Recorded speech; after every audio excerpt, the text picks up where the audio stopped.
If you're looking basically getting into a clinching position, or a position where you've got control of the arms, it's a good opportunity to start thinking about using your legs. 3 weapons to use will be kicks, knees, foot stomps. Now again, people are going to say to me, not realistic, why would you want to do that? Well, if you think about it, the struggling, I'm trying to hit the guy, bang, I kick him, I hit him, I pull him down, I'm keeping him busy because I'm stamping on the foot, scraping on the shin, kicking on the inside, driving him, he pushes back at me, I'm pulling him, kicking him and kneeing him. I'm trying to keep it as scrappy as possible. And the reason why I want to try to keep it as scrappy as possible because I essentially just want to keep him busy.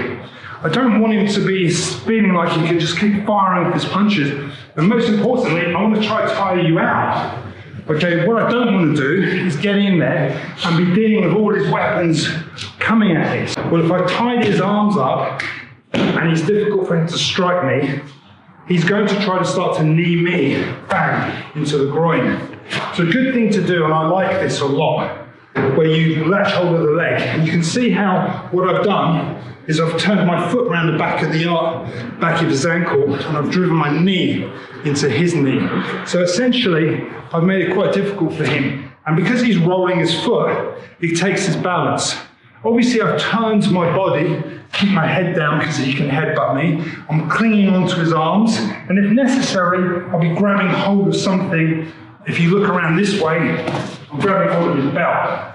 Because I'm grabbing hold of his belt because it helps to tie this arm up. So I'm using everything that I've got to make it really hard for him.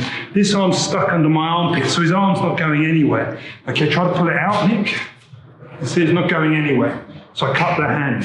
He takes his leg out. It's a natural thing for him to do. So as he takes his leg out from this position, boom, that is the opportunity for me to stamp onto his leg. Can you see? So I'll kick and pull his head down at the same time because Nick's resisting the pressure on the leg.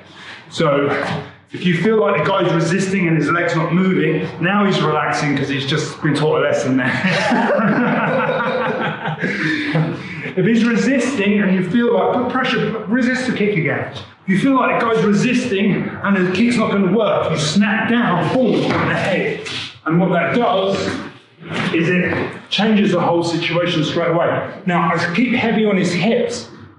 The reason why I want to keep heavy on his hips, if you notice his hands are on the floor, his weight's down, I'll be punching him in the face, dropping elbows. But what's often a better thing to do is to kick the arm, in this situation, kick the arms out and then just start hammer fisting, not punching, because if you start punching, what happens is you punch the guy straight in the back of the head, cripple your hands.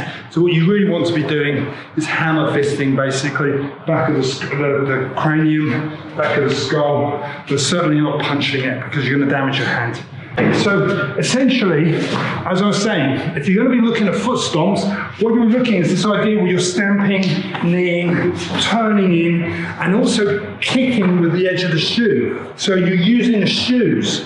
You're essentially going with this, and this is really important, okay, and you're kicking inside, outside, kneeing, stamping, pulling down, scraping, striking, hitting, and switching between the two. And that's really important. It's so important that if you can create this distraction system, then you can start to elbow as well.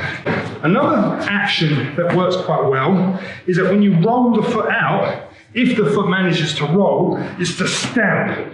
Difficult to do sometimes because as you stamp, you bring your feet together and the pressure can drive you over. So if you can understand that, that's good. But what you can do is step over, boom, and kick the leg over and drive him down.